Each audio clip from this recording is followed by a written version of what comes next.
Ametuwezesha katika hizi siku 10 kufanya ibada mbalimbali na leo ikiwa ni siku ya mwisho katika masiku ambayo kwamba aliyapia Mwenyezi Mungu Subhana.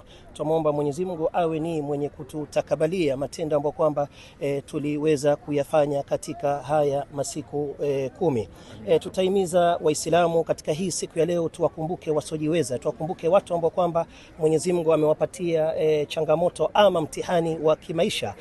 Katika vichinjo vyetu tusiwasahau wale watu ambao kwamba hawawezi washa moto majumbani mwao, nao wawe ni wenye kufurahikia siku kama ya leo. Na jambo la pili, pia tumepigwa na butwa kwa mswada ambao kwamba aliweza ku-withdraw mheshimiwa Owen Baya, mswada ambao kwamba ulikuwa ni wa kupiga marufuku jambo zima la mogoka.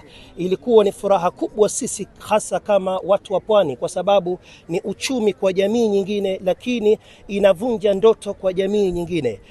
Tunamuomba mheshimiwa Owen Baya awe ni mwenye kukumbuka watu wake, na wawe ni wenye kuja na maono ya kujenga mustakbal ama future ya watu wake sehemu hii ya Pwani.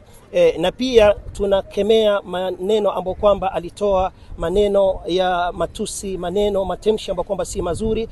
Governor wa Isiolo dhidi ya senator wa sehemu hiyo Fatma.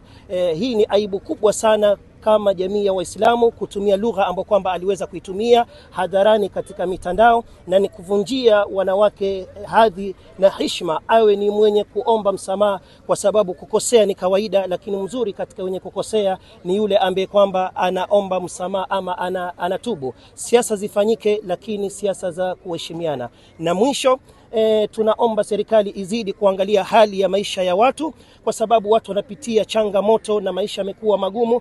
Twajua uzito wa uchumi ni kote duniani, lakini tuwe ni wenye kujikaza na kusaidia jamii kutokana na hali ambayo kwamba wanapitia wa ugumu wa kimaisha. Na tulifurahishwa sana na kuregeshwa kazi za vijana mtaani, kwa sababu itasaidia vijana wengi kuwaondosha katika ile hali ya idleness, kwa sababu